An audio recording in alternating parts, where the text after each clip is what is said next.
Hello, എല്ലാവർക്കും സുഖല്ലേ? നമ്മളുടെ മഴയൊക്കെ ഒന്ന് മാറിയപ്പോൾ പച്ചക്കറി വിത്തിട്ടുണ്ടായിരുന്നു. അപ്പോ നബിദിനവും ഓണായിട്ട് പറിക്കാന്നൊക്കെ പറഞ്ഞാണ് വിത്തിട്ടത്. പക്ഷെ ആ സമയത്തായിട്ടുണ്ടായില്ല.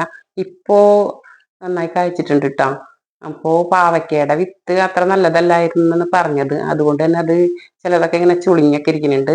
പിന്നെ പടവലവും പീച്ചിങ്ങയാണ് കൂടുതൽ വിരിഞ്ഞിട്ടുള്ളത്. പയറ് പിന്നെ കുറച്ച് തൈകളുണ്ട്, അതിങ്ങനെ താഴെ പടർന്നിരിക്കുകയാണ്.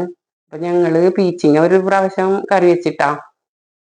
പിന്നെ വെണ്ടത്തൈ വെച്ചിട്ടുണ്ട്, പച്ചയുണ്ട്, മെറൂണും ഉണ്ട്, വഴുതനത്തൈയും ഉണ്ട്. അപ്പൊ ഇതൊക്കെ പൂവിട്ടിട്ടുള്ളൂ, കായ വിരിയാനായിട്ട് പോണുള്ളൂ. അതിന് മുൻപനെ കണ്ടപ്പോ ഞാൻ എടുത്തിട്ടാണ്. അപ്പൊ നന്നായി വിരിഞ്ഞ് വരുമ്പോ എല്ലാം ഞാൻ കാണിച്ചു തരാം. പിന്നെ റേഗൻ ഫ്രൂട്ട് 5-6 ഞങ്ങൾ പൊട്ടിച്ചു, ഇപ്പൊ ഒരെണ്ണുള്ളൂ. പിന്നെ മുന്തിരി തൈ ഇലയൊക്കെ കൊഴിഞ്ഞ് ഒരു കൊലയും ഇഷ്ടത്തിനുണ്ട്. ഇതൊക്കെയാണ് പുതിയ വിശേഷങ്ങള്. അപ്പൊ ഇനി ഇതുമ്മല് എല്ലാത്തുമ്മലും നിറയെ കായ്ക്കുമ്പോ ഇട്ട് തരാം. അപ്പൊ ഇപ്പൊ 2.5 പൊട്ടിച്ചെടുക്കണ് കറി വെക്കാനായിട്ട്. ചള്ള് കറി വെക്കാനാണ് കൂടുതൽ ഇഷ്ടം. ഇനി മറ്റൊരു വീഡിയോ ആയിട്ട് തരാം, ഇൻഷാ അള്ളാ.